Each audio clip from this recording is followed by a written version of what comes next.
And welcome, Hoosier fans, to another victorious episode of the Assembly Call, as today the Indiana Hoosiers defeat the Notre Dame Fighting Irish 80-73 in a game that, as late as about 13, 14 minutes left in the second half, looked to be out of Indiana's reach. Hope looked to be lost as the Hoosiers just couldn't make stops, couldn't string together any kind of momentum, any kind of consistent play on offense.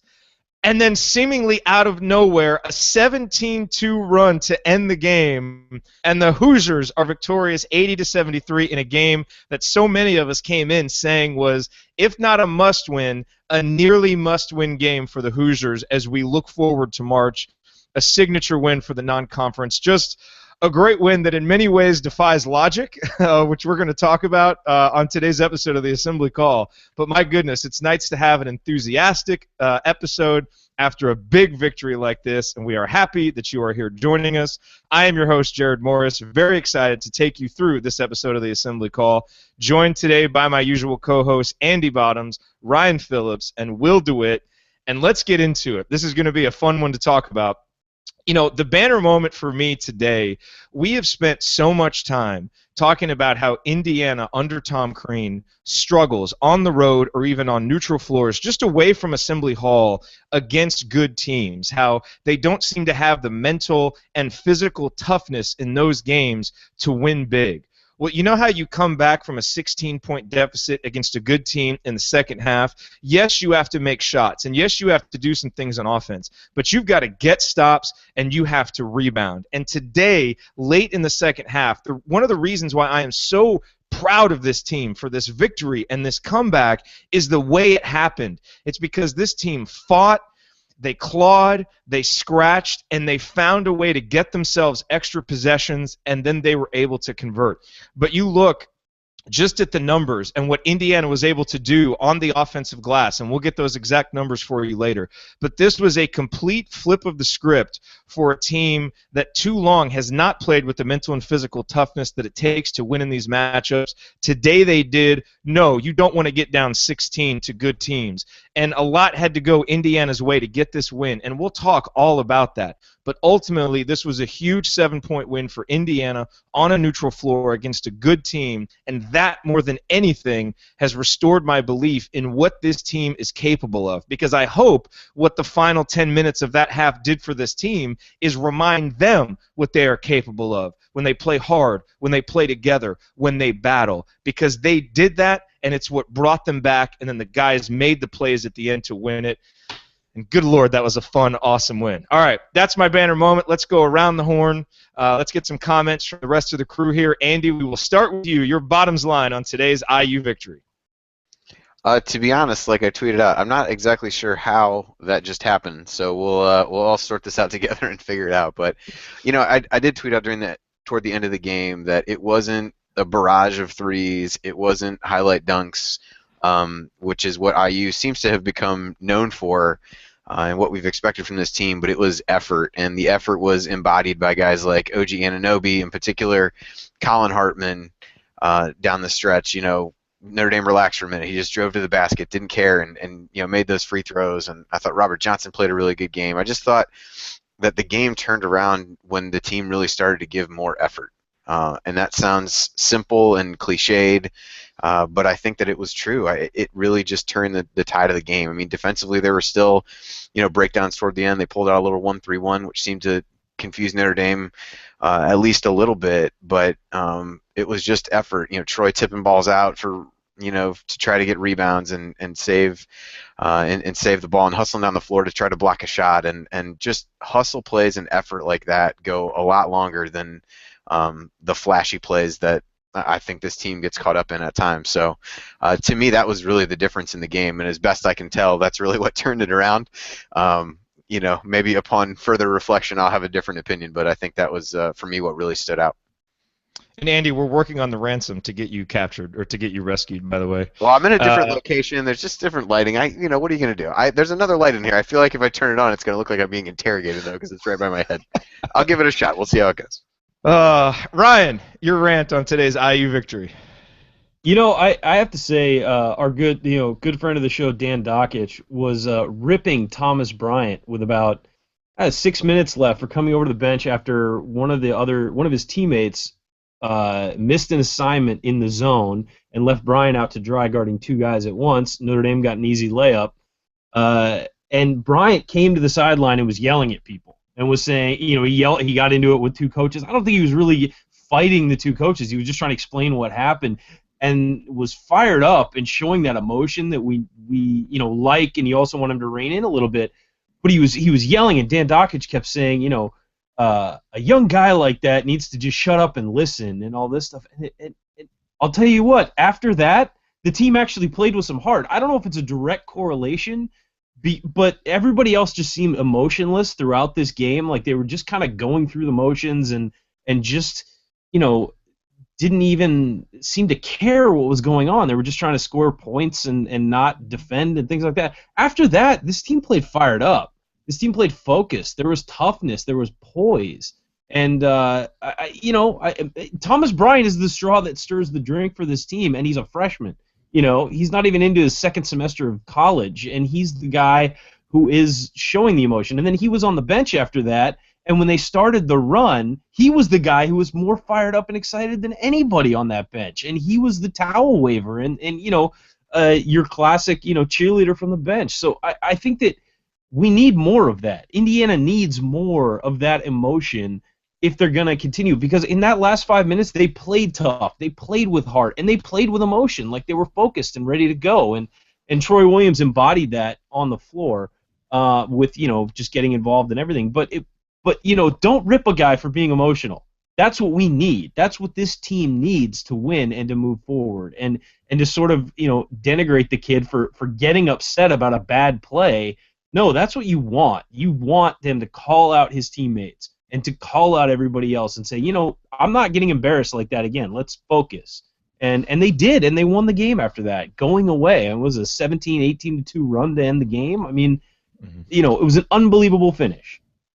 Well, and even Dockage said, and we've talked about this before, how it's easier to speed a guy up than slow a guy down. And that was just a case of the coaches needing to slow Thomas down, calm him down a little bit. It didn't necessarily mean that he wasn't taking coaching or that he was arguing with the coaches. He just needed to be calmed down. But I think you're absolutely right. I thought the team really fed off of it. All right, Will, your stat of the night on today's IU victory, or stat of the day. Yeah, stat of the day. Weird, not stat of the night, actually. But, guys, wasn't that fun? I wanted to talk about, how IU was being kind of like piss poor in the paint. Notre Dame was scoring time and time again in the paint, but we'll talk about that later. Let's talk about some positives. Looking here at points per possession. First half, Indiana's only getting .912. Second, 1.485. Good for a 66.7 score percent. So that was pretty cool. On the flip side, Notre Dame had about 1.2 points per possession in the first half. We dropped that down to .970 in the second half, and they only got a good 45.5% score percentage in the second half. That's even after they started 7 from the field to start the half. So I just can't imagine, just how much they actually must have struggled after that. The percent probably needs to be in the 20s after that point. Yeah, no, great numbers, Will. And, I mean, it was just such a drastic turnaround from the first half to the second half, no question. So real quick, I do want to let you all know we've got something new for you for those of you who want to join the email list. And if you're on our email list, you get the IU Hoops newsletter. We send a post-game email the day after every game, which includes my thoughts, Will's stat of the day, Andy's analysis. Doesn't include anything from Ryan yet. We may need to change that. Get some of Ryan's thoughts in the post-game email. But you want to get on it because this is content that we only give to our subscribers. We don't publish it publicly. And to get on that list, you can now text Indiana, INDIANA, to 44144, and then instructions will be sent, and then all you have to do is text your email address, and you are on the list. It couldn't be more fun, couldn't be more easy. If you don't want to text, you can always go to assemblycall.com/subscribe, get on the list. We might be up to 1,400 subscribers now. It was right around the 1,398 mark, something like that, before we started. It may be up to 1,400. Jump on it. You're going to love the coverage, and we love having the opportunity to communicate with you via email. All right, well, you are watching the Assembly Call. We are breaking down Indiana's 80-73 victory over Notre Dame. And, guys, there's definitely some individual performances we want to talk about. We want to talk about Troy. We want to talk about Thomas Bryant, Robert Johnson, also Yogi Ferrell. But before we get to that, I want to let's try and break down why this run happened. What Indiana did. I mean, yes, in addition to the rebounding and just the grit and some of that stuff we talked about, but what did Indiana do to change on defense? I know, obviously Indiana switched to a zone, which has not been very effective for Indiana this year, but it seemed to be more effective in the second half. Andy and Ryan, I want to get both your thoughts on what Indiana did tactically that helped them there in the second half. Andy, let's go to you first. I mean, they tried to change things up a little bit. I mean, I thought the 1-3-1 they played toward the end was the most effective of the zones. I mean, there was stretches when they went to that zone, and there was just a cavernous hole in the middle of this where Colson was just getting wide open looks, and so the 1-3-1 took that away a bit, and so I think that was that seemed to at least confuse Notre Dame a little bit. Although, to be completely fair, I mean, Notre Dame got and missed a number of good shots in the second half. So while at the same time, I'd like to say that certainly the effort was better on the defensive end. There were still some open looks that they got. Beacham continued to get open looks from three, and I mean he was a guy we talked about in the preview show of he takes 3/4 of his shots from beyond the arc and he shoots really well, and he continued to get looks. Vasteria didn't really shoot very well from the outside, but I thought Colson in the middle of that zone was really effective, and so the 1-3-1 took a bit of that away. But I also thought they did a little bit better job of preventing second chances. I think there were times when they tried to leak out a little bit, and I thought that they did a better job of preventing those second chances. And we can talk a little bit more about IU's own rebounding efforts. But I think it was the 1-3-1 if I had to pick one thing that was most effective. But you also had a few other guys who just kind of knew what they were doing. Robert Johnson had some nice help defense where kind of went down and stripped the ball in the post, and I like to think a lot of it was just a little bit better effort, a little bit better attention to detail. Quite honestly, I'm sure we'll get into this. I think Blackman not being on the floor was key for pieces of it because he just continues to struggle defensively to kind of recognize what's going on. And I thought guys like Hartman and Johnson and Anunoby, just from an effort standpoint, did a really good job. Yeah, Ryan, outside of individuals, which we'll get to here next, but what did you see tactically from Indiana there that helped them with that run? Well, the Hoosiers were getting annihilated in the middle of that zone throughout the early second half, and Tom Crean, to his credit, I kept harping him, get out of the zone, get out of the zone. Maybe he just knew they couldn't guard Notre Dame one-on-one. They're just in man-to-man. They're just too good on offense. He switched to a 1-3-1. That makes it so you've got that protection of the middle of the floor, and you've got to work the wings and the baseline. And a guy like Bielfeldt played really well down there. Anunoby. I mean, that's the toughest position in a 1-3-1 is to be that baseline guy on the back. And Bielfeldt, Anunoby, Colin Hartman, guys like were recovering to their spots and really holding up while the rest of the defense could come close in. You stopped getting that high-low motion Notre Dame was throwing. They throw it into the paint and then have guys cut around the guy high at the high post. And they really shut that down, forced Notre Dame to take some. I mean, they were open shots, but Notre Dame wasn't shooting well. And Bankers Life is a tough arena to shoot in, and so they made them jump shooters. And that's what we've been begging for Indiana to do all year. Just stop at the layup. Make guys shoot over you. And I thought that defense, Tom Crean, I to his credit, made a very good decision to switch to that 1-3-1. And then it was also sort of, at times it looked more like a matchup zone where guys would just kind of take whoever was in front of them. And that actually worked pretty well because guys were sticking with the guy they were guarding. So it was a great adjustment. I think that changed the game because Notre Dame probably was salivating when they saw the 2-3 zone, and then when it switched to the 1-3-1, I think that they just didn't really know how to react to it. But also, Andy was right. I mean, there was more effort. Guys were closing out harder to the guys in front of them. They weren't questioning their movements. They were just making them. They weren't getting caught up between two guys. They just kind of closed out and rely on your teammate to help you out and to recover accordingly. So I thought, again, just a good adjustment, and I also think that the team just played more focused and with more energy. Yeah, no, great points, guys. Let's talk individuals now, because obviously a game like this, when a first half is that bad, there's a lot of guys that aren't playing well. And frankly, Indiana, let's not forget this.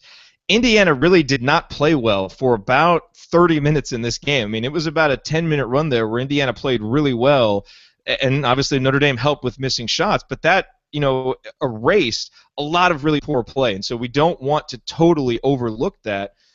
But still, we want to celebrate the victory because it was fun and it was needed and it was huge, and it could really be a springboard for this team for the rest of the season. I want to talk about some individuals. I want to start talking about Yogi because I talked about him a lot during the halftime report. I thought it was one of the worst 20 minutes that he has played, and I said in the halftime report and on Twitter before the second half started that I thought this was going to be among the most important 20 minutes of his career at Indiana because we knew coming into the season that Yogi was going to lead this team. This team was going to go as far as Yogi took it.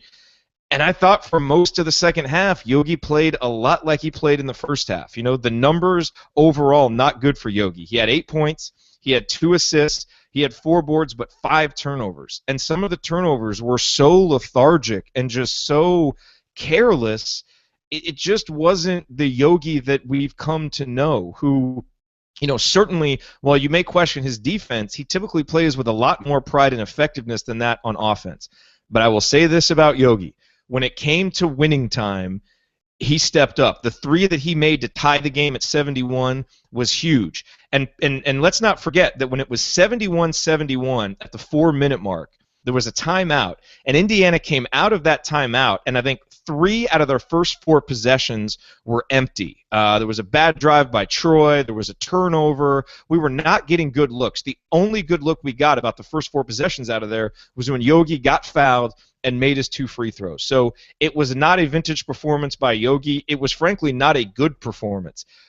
But when the rest of his teammates helped lead the comeback, he stepped up and made some big plays at winning time. And so I give him credit for that, but we need more from Yogi. The bottom line is that Indiana, against good teams, especially away from home, is not going to be able to make up for a performance this poor from Yogi very, very often.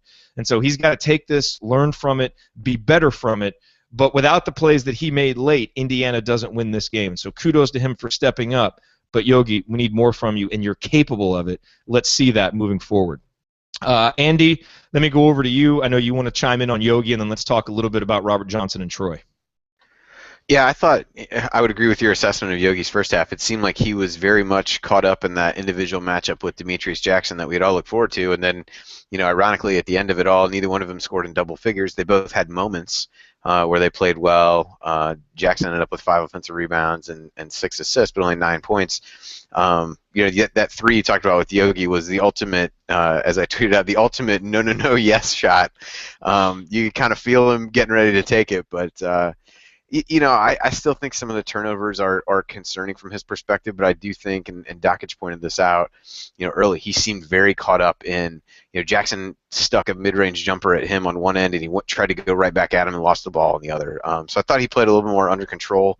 I agree, this isn't a scenario that we want to see very often in terms of trying to figure out how IU's going to beat good teams with him having a subpar game, but also nice to see other guys step up.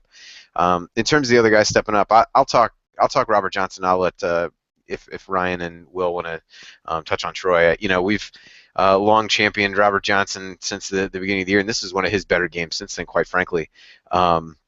I thought he came out. He and Bryant really kept IU in the game in the first half. It really felt like it could have gotten away from IU, and I even said at the half, I mean, it could easily have been a 14, 16, maybe even 18-point game based on some of the shots that Notre Dame missed, a few big shots that IU ended up making.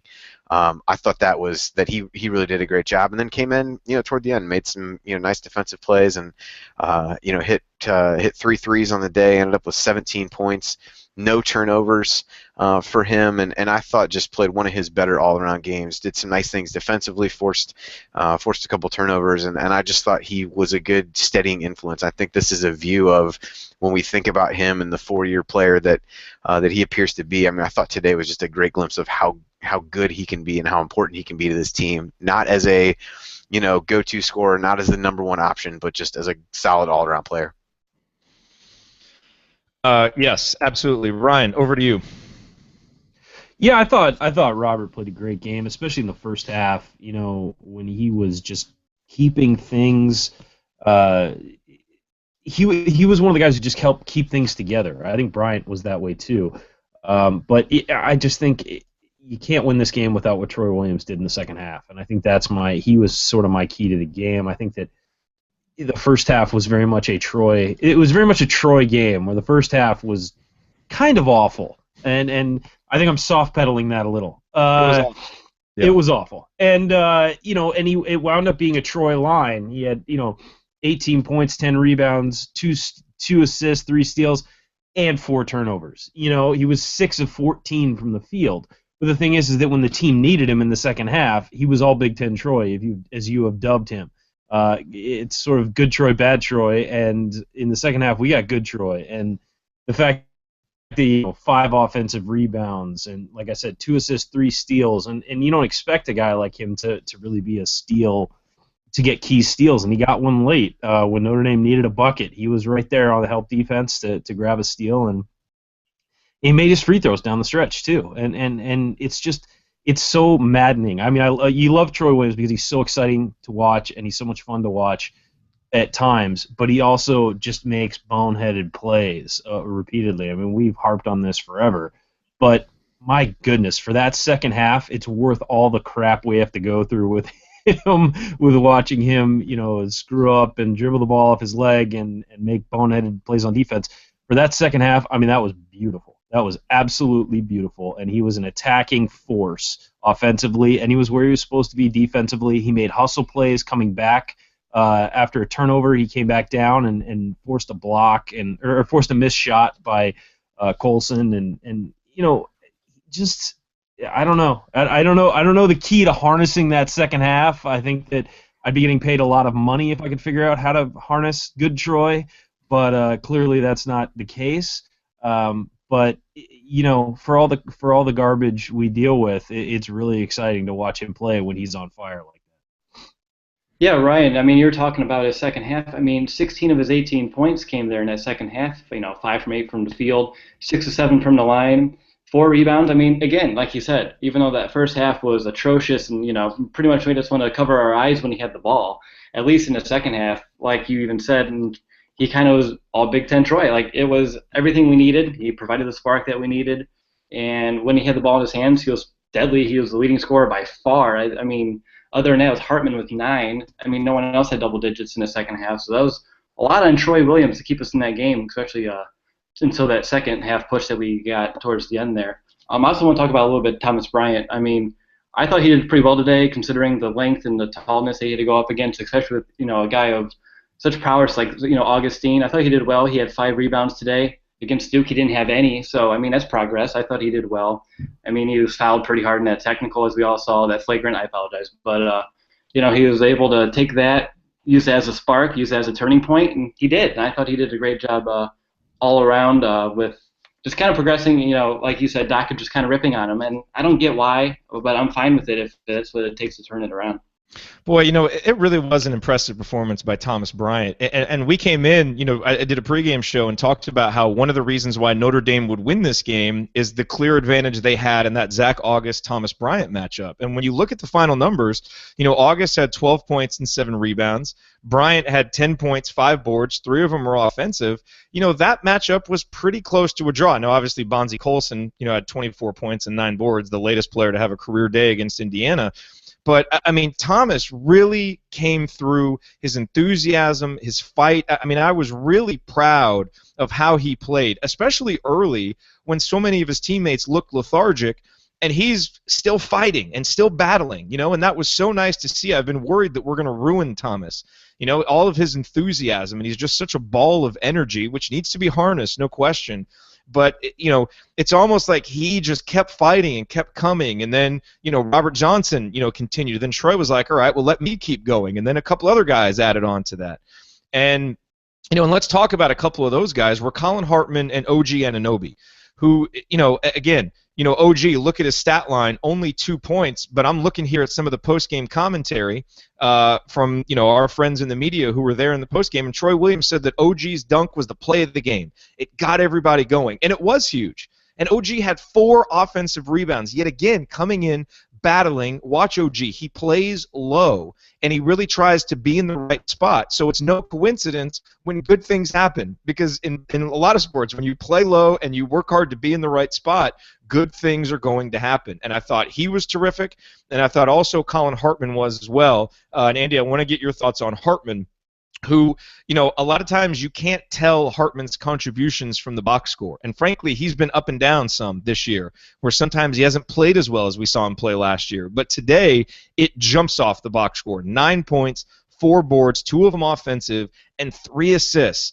Colin, and Dockich made mention of this on the broadcast, Colin really was focused on getting the ball into Thomas Bryant, focused on moving the ball, and he didn't have any turnovers. And frankly, during those final 4 minutes, when Indiana's offense was struggling, one of its only productive possessions was Colin Hartman, probably the 5th option on the floor, taking it all the way from the top of the key for a layup, fouling out Zach August. I mean, it was a great play, made the free throws. He was doing Colin Hartman things all over the floor, and frankly, what was impressive about OG Anunoby is he was doing a lot of Colin Hartman things too. And those two guys are the kind of role players that need to play big and have big moments for you to get wins like this, and I thought they were terrific. Andy, your thoughts on the contributions of Colin Hartman?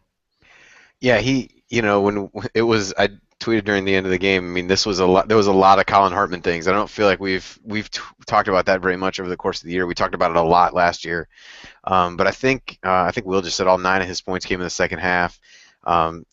Just big plays. He had a nice drive to the basket.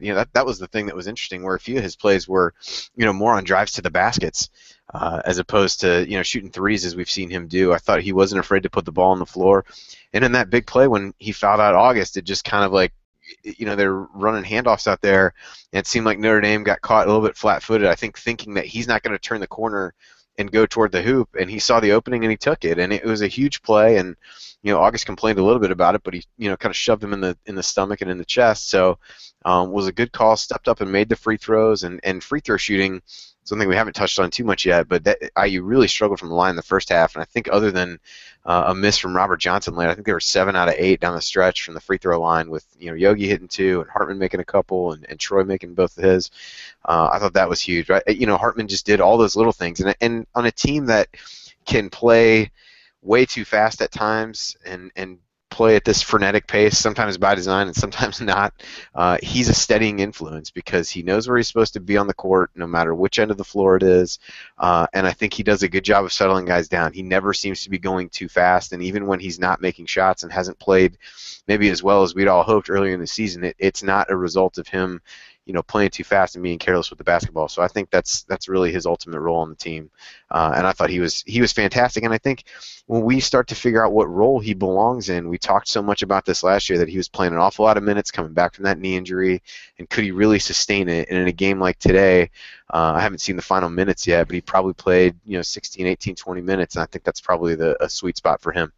And Andy, I'm going to be really interested to see your post-game analysis. One of the things Andy does, for those of you who are new, in that post-game email, is go through the substitutions and the different lineups that played. And there were some really interesting lineups there in the second half. I know I made note of one that was Robert Johnson, Blackman, Zeisloft, Bryant, and Hartman. Not a lineup that we've seen a ton play together this year, but they were really effective. That was one of the lineups that was out there during Indiana's run, and it'll be interesting to see which lineups were the most effective. And frankly, you may, as the president of the Robert Johnson fan club, I'm sure you're going to flip when you see how much Robert Johnson was off the floor there over the last 4 or 5 minutes.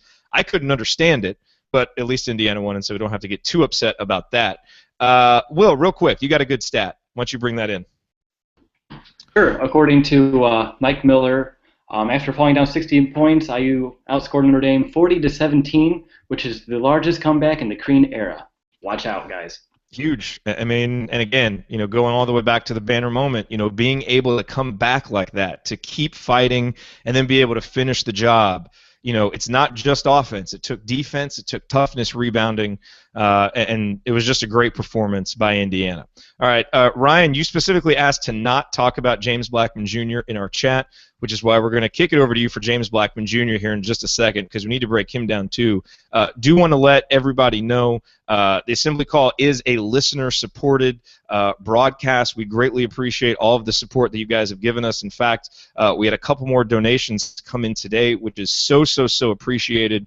as we look to expand our coverage, expand our internship program, and just be able to keep the lights on with the site and with the chat.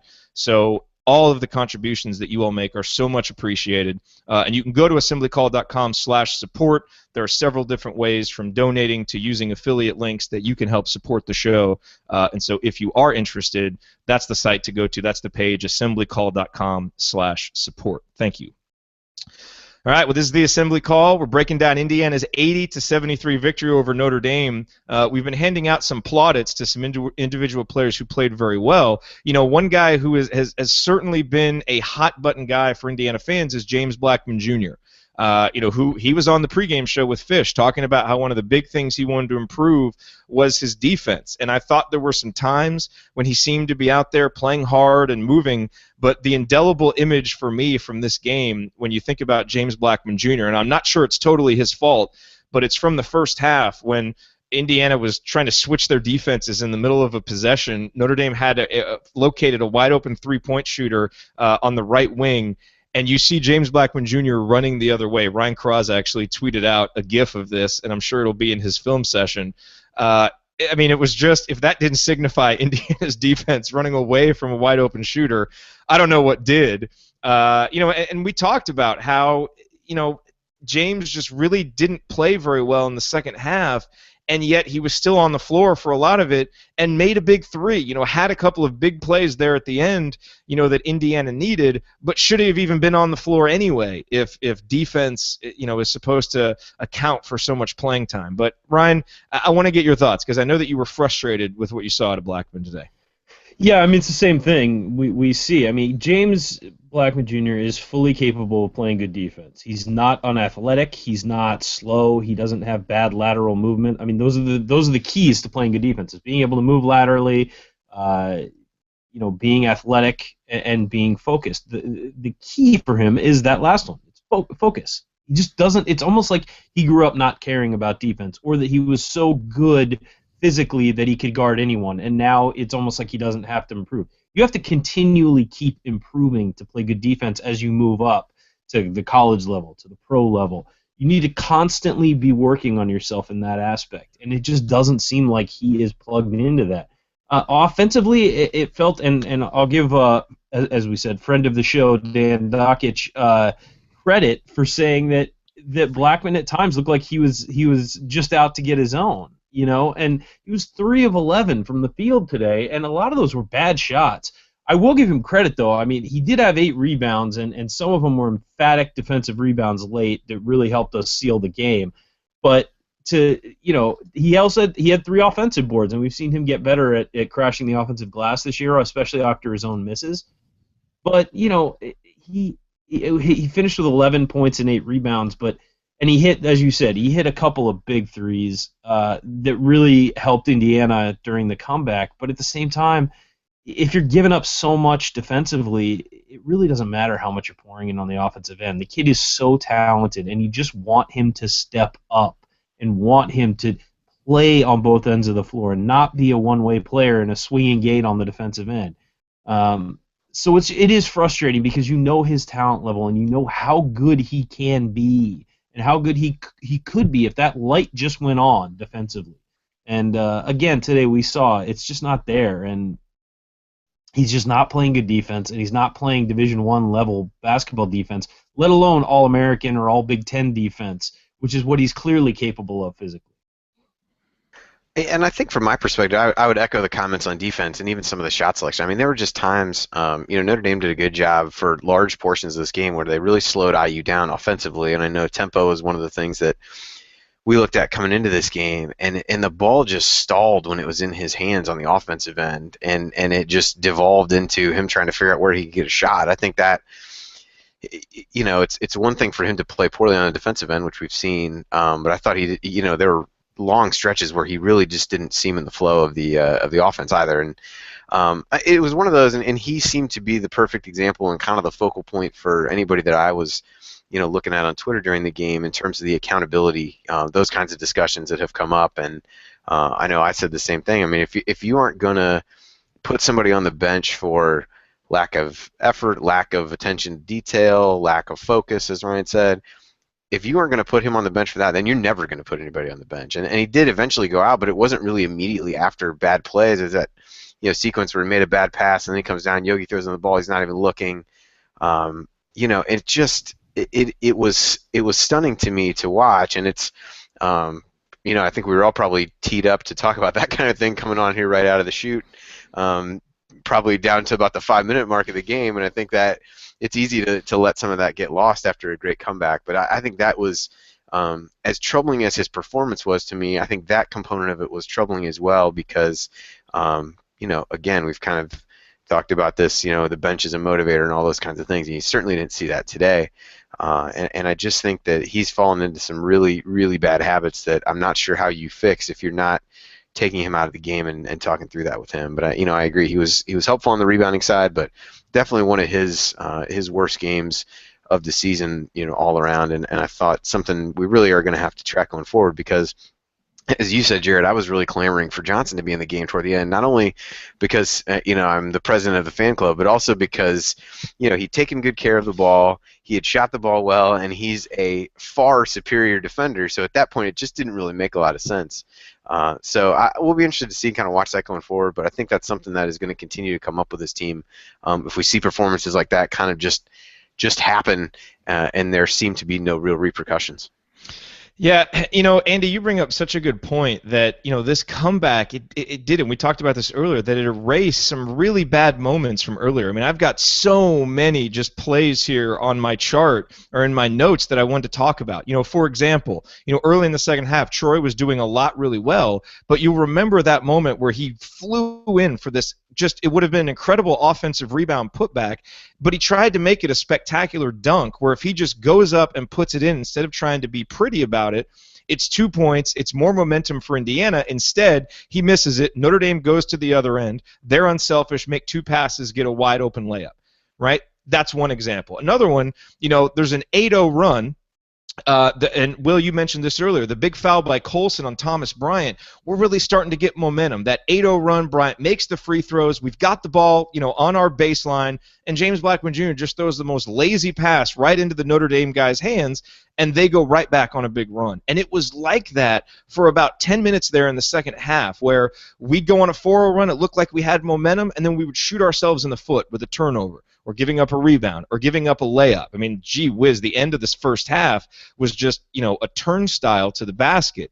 And so let me play devil's advocate here for just a second, because I know that there are people out there thinking this, and Ryan, I will direct this to you. Look, there is no question how important of a win this was for Indiana. When you look about the goals of getting to the NCAA tournament, proving you can win on the road, momentum for the season, all of that. But is there a chance for it to be a negative if all of the lessons that could have been learned from the first 35 minutes are forgotten because of the great comeback of the last 5 minutes? If guys don't realize how poorly they played earlier, the mistakes they played earlier in the game, and to me, this becomes a huge opportunity for the coaches. The win is huge. It keeps you on track for your goals. But now you've really got to get these guys refocused on, hey, a lot had to go our way for this comeback to happen. Proud of you for the effort, proud of you for fighting, but there is a whole laundry list of things we did wrong where if a few other things change, we could still lose this game by 5 or 6 points. And so how do you, if you were the coach, how would you kind of address that? Because look, if Indiana plays for 40 minutes like they did today, they're going to lose a lot of games because you're not often going to get a 17-2 run. We did. It was huge. We needed the win. But there's still a lot to correct for this team. Yeah, no, I think that needs to be a message from the coaches all the way down the line, not just Tom Crean, but the assistants as well. They need to harp on the fact that for 30 minutes we were not very good.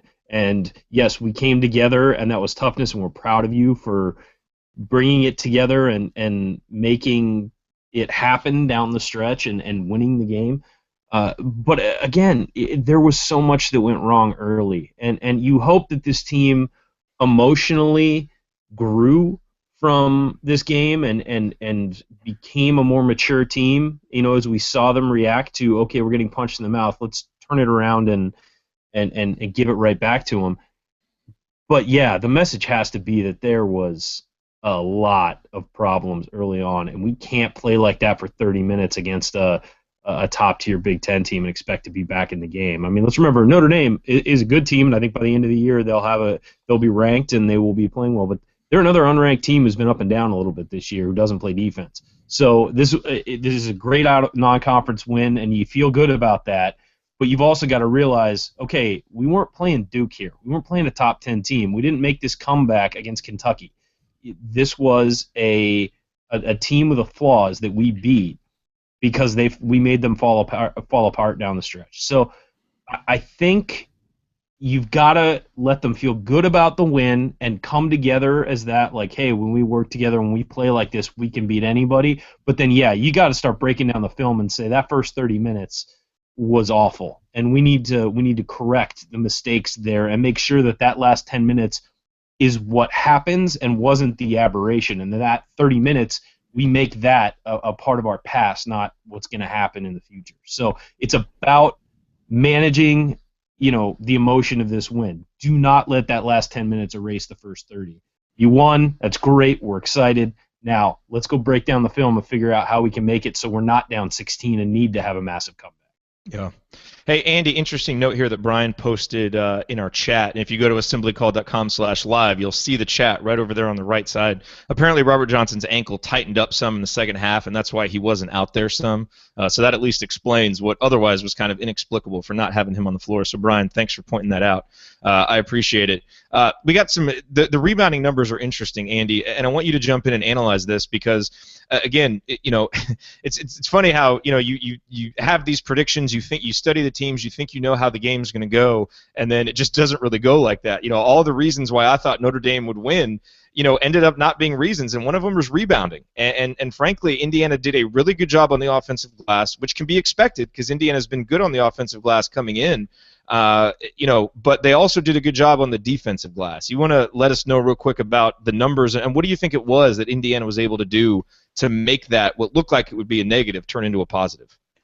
Yeah, particularly on the offensive glass, IU did really well, and they started slow in that area. Notre Dame came in. I don't have the Pomeroy numbers from what it was before this game, but I think it was around maybe 25, 26% offensive rebound percentage for their opponents, and IU grabbed, at least the site I'm looking at now, 46% of their misses today, and a lot of those came, I think, in the second half and even late in the first half. But early in the game, IU seemed to hardly be sending anybody to the offensive glass.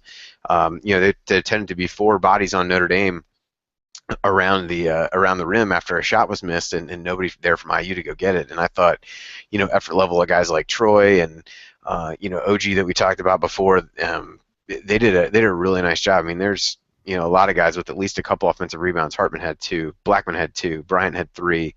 OG had 4 offensive rebounds. I mean, he didn't even play. I don't think he played 10 minutes. And he had 4 offensive rebounds, and Troy had 5. And some of those came early in the second half. And I thought that was, again, not to just harp on the effort, but I just thought we had guys really attacking the ball. Notre Dame, while August is a solid big guy, and Beecham has some height. He's not all that big.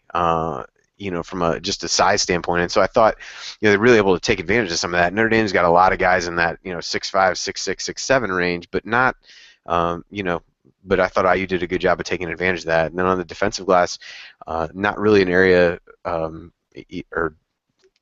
Notre Dame has exploited their opponents too much coming in, but I thought IU did a pretty good job of keeping them off the board as well. They gave up 36% offensive rebounds, but I feel like a lot of those were early and something that they seemed to clamp down on later, and in the end out-rebounded them by, looks like 6-7 rebounds, at least a couple places I've looked. So I thought that was, a lot of it was just, kind of fundamental. And then on the defensive side, instead of trying to leak out early and get fast breaks, it felt like there were a lot more guys going after the ball, 4 guys going after the defensive rebound. And while you want to play fast and leak out on things like that, I think, in this case, you had to prevent that. You got to stop them from scoring. And with this team, if you get them to miss one shot, you don't really want to roll the dice and give them a second one. So you got to come up with it somehow. I thought they did a little bit better job just sending more guys to the glass.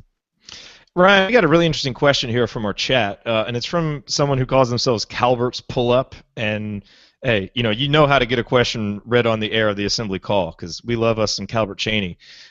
Here's the question, Ryan. Moving forward, is this a turning point, or will we continue to see the same breakdowns and poor defense? What do you think? I mean, we talked about how the coaching staff needs to view this game. What do you think will happen?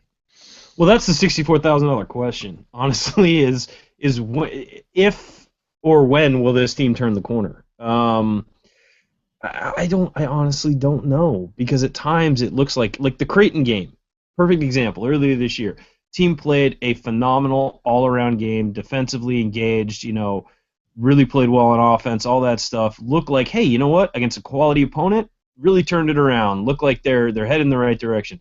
And then they went to Maui and tanked. Coming back from Maui, you think, okay, come on, they're going to get up for Duke, and they're going to really compete with Duke. Even if they don't win, let's see them compete, and they just got embarrassed.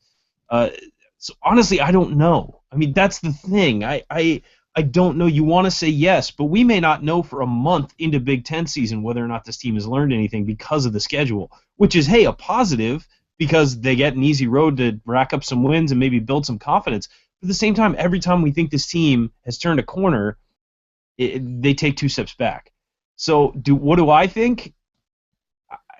I hope that they've turned a corner, but it's impossible to predict. It really is, because we keep seeing the same thing out of these guys, and you hope that a guy like Thomas Bryant will have more of a role going forward as far as being a leader, because you feel like that emotion infects everybody else on the team, and maybe sometimes it could be a little immaturity, but at the same time, I'd rather have an emotional, involved guy who really wants to win, who happens to be a little mature, than a guy with no emotion who is super mature. So you want to rein that immaturity in, but at the same time, you want that emotion, and you want to feel like these guys care if they win or lose. And Thomas Bryant lives or dies with every possession. You can just see it, and you want that out of the rest of your guys. And hopefully that continues. I mean, you look at a guy like Bielfeldt. He's another guy. I want him to exert more leadership, because we're not getting it from the other senior leaders, it doesn't feel like. And he has been such a key for this team early on, better than advertised Bielfeldt, as I call him. I think that he has been fantastic. You had to slip that in. Hey, you know what? It's I'm getting it trademarked. But no, I think that a guy like him needs to exert more influence and be more involved, and on and off the court. So yeah, gosh, you want to hope that the last 5 to 10 minutes of this game was a sign of the future, but we just don't know, and that's the most maddening thing about this. You don't see a slow progression or development. You see fits and spurts one way or the other, and you want to feel like this team is on solid footing, but you just never know. Hey, Andy brings up a good point. Kudos to you, Ryan, for actually wearing some IU gear for the show. We appreciate it. Usually it's a USC hat and a Phillip Rivers bolo tie, but today you've actually got the IU stuff on, which is wonderful. Just for you guys. It's the only reason I did it, just for you.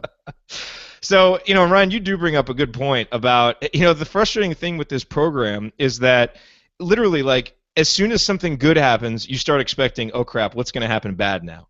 And as soon as something bad happens, you're like, okay, something good's about to happen, because it is such a roller coaster, so up and down. There is just it's just such a roller coaster. And, the thing now that I want to cover with you, Andy, and we talked about why this win was so important from an NCAA tournament, just resume perspective down the road. And by the way, you may have seen, but people on Twitter are clamoring for your first bracketology this year. So we'll be excited for that. But when you look at the upcoming schedule now, Ryan alluded to this. We got Kennesaw State on Tuesday, so let's get a nice big pre-Christmas victory. And then you look at how the Big Ten season starts. You go at Rutgers, at Nebraska. Rutgers is currently 261st in KenPom. Nebraska is currently 109th. And what's interesting about that Nebraska game is that is the lowest percentage of victory that KenPom gives Indiana all the way until the Wisconsin game on Tuesday, January 26th. Because after that Nebraska game, it's home against Wisconsin, home against Ohio State, 2 teams that are struggling, at Minnesota, which has not been good this year, home against Illinois, home against Northwestern. All of those games, KenPom predicts 66% or higher chance of victory for Indiana. There is a chance for Indiana, a good chance, if Indiana can take care of business against teams it has shown it's better than, that Indiana could be 17-3 or 16-4 at worst. 15-5, and I think 15-5 would be a pretty, a worst-case scenario. But let's talk about that, Andy. How big those final, as bad as Indiana played, getting this victory, those final 5 minutes as a springboard to a good start in the Big Ten season, man, it is right there for this team to build some really positive momentum. I would agree with you, and I think we're all probably prone to being cautiously optimistic is probably too conservative at this point with this team, I would say. But there definitely is that chance and that opportunity there to be able to build some of that momentum. Obviously the concern with, no matter how bad, Rutgers has looked and the numbers on Nebraska, although they just beat a pretty good Rhode Island team at home, I think last weekend or sometime in the last week or two. They're road games, and they're not necessarily areas where this team in Big Ten play has excelled, but they feel like winnable road games to start with. And again, you're going to have to go on the road for 9 of the Big Ten games anyway. You might as well get a couple under your belt early that seem winnable, and hopefully build some confidence there. So I think those are really going to be important. If they can come away from those and you come back home for 2 games, Wisconsin's certainly been struggling. Be interested to see how they respond to the coaching change. Ohio State, for what it's worth, is up on Kentucky at halftime the last I saw. So they're starting to get some shots to fall today. One of their players got his eligibility cleared up, and I think he was able to start playing today. So that may give them a little extra something. But again, you're playing at home, and in game you think you should win. Minnesota has not been good. Illinois has been as snake bitten as anybody from an injury standpoint. So I think they become another winnable home game. In Northwestern, they've only lost 1 game, but they struggled today against DePaul in a game that you feel like they should win. So there is that great opportunity.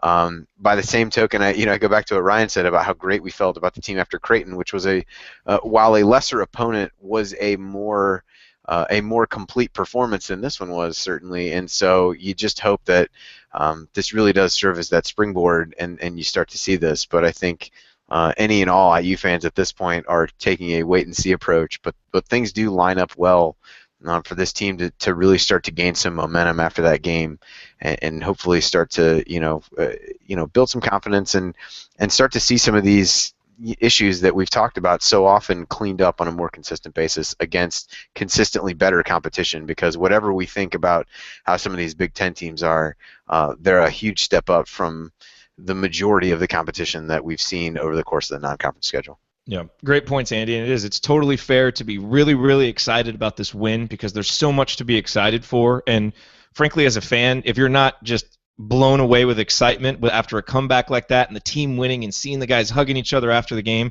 that's why we're fans. That's what makes this fun. Enjoy it, even though we all know that there are tons of flaws and how unstable the program still feels. That all will still be there tomorrow. But for now, my goodness, enjoy this, because this is why we're fans in the first place.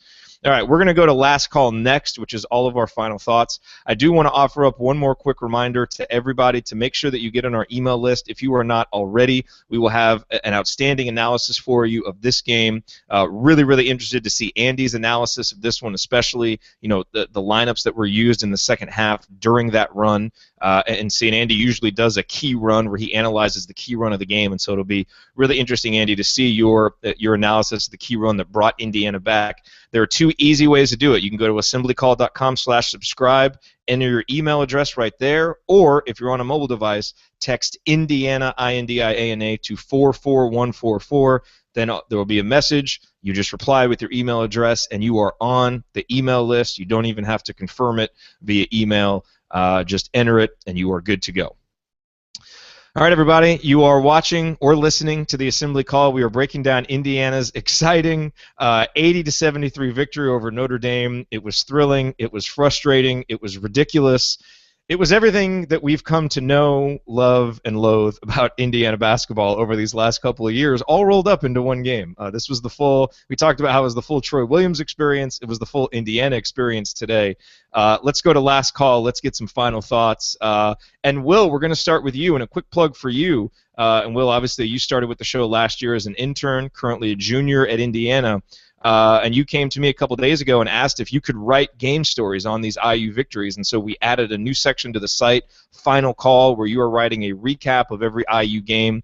We'll be tweeting those out. You can follow us on Twitter @AssemblyCall and go to the blog, assemblycall.com, to see Will's recap. You did a great job on the last one. Looking forward to see what you do with this one. Well, thanks. I appreciate it. I've been racking a few ideas in my head, so I'm excited to get that going. But, yeah, last call, gosh, it's been about an hour since the game ended, and I'm still pretty hyped up. That was just a lot of fun. Those last 5 minutes were just probably the most exciting basketball I've watched all season, to say the least. But, Yeah, I feel really good. I mean, with our backs against the wall, they pulled through. I mean, we needed this win. We all know we needed this win, especially for our hopes for the tournament later on. So I'm glad they found a way to do it. I'm sure they're ecstatic. Hoosier Nation, you guys should be just as happy. Forget the first half. Just focus on those last 5 minutes, and everyone, let's just enjoy it because we needed this win. We got this win, and hopefully Purdue loses later on tonight. That's right. Ryan, over to you. Last call.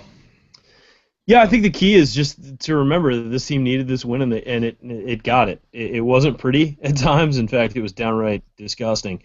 But in the last 10 minutes, they really clamped down and actually played good defense, something we've been begging for years, showing that they're completely capable of doing that, stopping one of the most powerful offenses in the nation, and then answering on the other end. And again, we said this before, but you hope for the best of this team and expect the worst. You really hope that this might be a turning point. Those last 10 minutes will prove to these guys, hey, look what we're capable of. This is what we should do every game. But we've seen before, we've gotten excited and gotten disappointed. And I saw it firsthand in Maui, man, and I'm still trying to get that out of my dreams.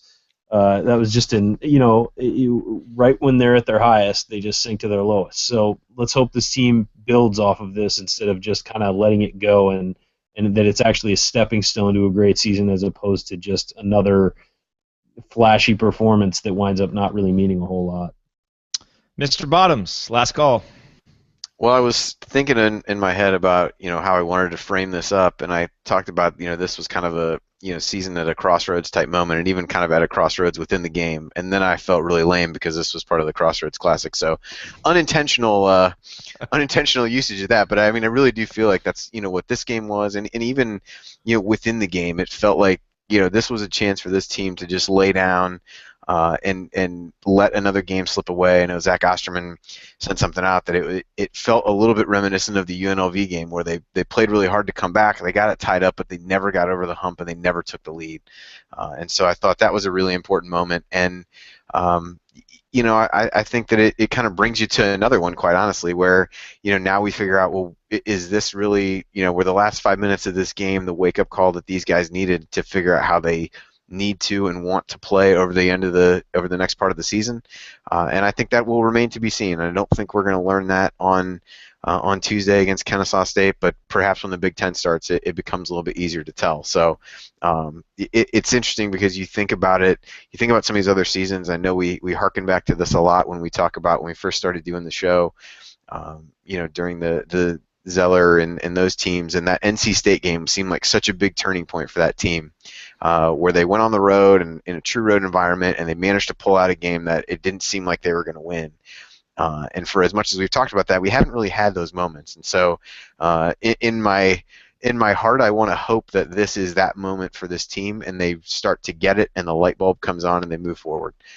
So we're not going to know that today. We won't know that on Tuesday, but hopefully we start to that starts to come into focus as Big Ten play starts. But at the very least, I'd rather figure out whether this is how good this team can be and whether they really get it than do another round of soul searching after another loss. So we'll figure that out when it comes. But for now, definitely an exciting victory for these guys and something that they should be really proud of in the way that they came back.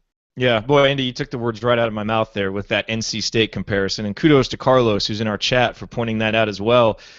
When we did our season predictions on Podcast on the Brink with Alex and Chronic Hoosier, I said that for me, I thought that this team's ceiling was that 2011-2012 team. Really the first successful Tom Crean season, and the big turning point for that team. They were undefeated heading into that NC State game, and they had won at Evansville, but beating a top 50 team like NC State in a game they were down, and they just willed themselves to victory. This game did, it felt like that a little bit. And obviously the parallels aren't, even, and certainly Notre Dame helped Indiana out, and it wasn't a true road environment and all of that. But I think it's so important for this team to get some confidence away from Assembly Hall and just to get some confidence with each other in a tough environment when they're down, and it's what caused them to come back and win. That they were in control of, which is battling on the offensive glass, playing better on defense, not just letting guys drive to the basket, going to the bucket and get fouled, playing together, making plays, playing with enthusiasm. Like, all of that stuff is stuff the Hoosiers can control. Indiana couldn't control some of Notre Dame's misses. They can't control that stuff. But I thought they really did a good job over those final 5 to 6 minutes of controlling what they could control, and it resulted in a win. And sometimes when you do that and you play hard and you play with heart and you play together, you get rewarded. And Indiana did that, and they got rewarded. Now, the 40-minute effort today is not sustainable. And if Indiana thinks that it can play like this and sleepwalk through 30 minutes and then just turn it on with 10 minutes to go, they're going to have a rude awakening come Big Ten season. Because in true road environments like Nebraska and like Minnesota, against teams we should beat, an effort like today's will probably lose that game. And so there's a lot about today's effort that needs to change. But the potential for it to be a turning point. And frankly, I think everybody listening to this knows, watching that game 5-6 minutes into the second half, it felt like the season was falling apart. And that's not hyperbole. Fans were booing. The team looked listless. Things just were not going well. This really saved the season in a lot of ways and got it back on a positive trajectory, and that is huge. And now it's up to the leaders of this team. Tom Crean obviously is a coach, but also Yogi Ferrell and Troy Williams and Max Bielfeldt and really all of the guys to take this momentum and do something with it, not just revert back into their old ways and drop a game at Rutgers or at Nebraska, but realize the toughness and the energy and the togetherness that they played with over the final 5 to 6 minutes. That is a recipe for victory for this team, because they're so talented and they can make so many plays, but they've got to put themselves in a position late in the game to make those plays. Against Wake Forest, we didn't. Against UNLV, we didn't. Against Duke, we didn't. Today, we did, and the guys made plays at the end to win the game. And so this needs to be a turning point for this team. If so, a lot of positive things are still out there for this team. A lot of achievements are possible. The potential for this season could still be fulfilled.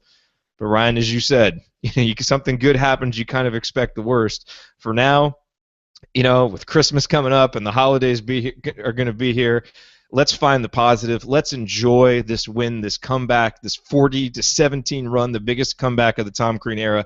There will be plenty of time to break down losses and bad defense and all of that if it happens. For today, for the rest of this weekend, heck, all the way through the holidays, let's enjoy this win, because this team needed it, this program needed it, the fans needed it. And again, just seeing those guys hugging after the game, it was nice to be proud of the guys again, and that's the biggest thing when you come on here after a loss, when you just feel like the guys didn't play up to their potential. And it was nice over those final 10 minutes to see them do it.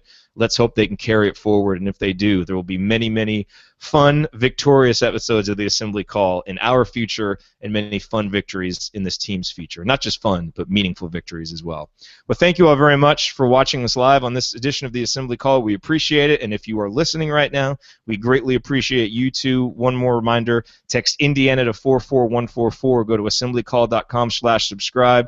We'd love to take you from listener to true audience member on our email list. That's a great place for us to connect with you, and so we hope that you will take us up on our offer and subscribe to that list. With that said, we will be back on December 22nd after Indiana plays Kennesaw State. Until then, enjoy this victory. Hoosiers are 9-3, finally have a big win.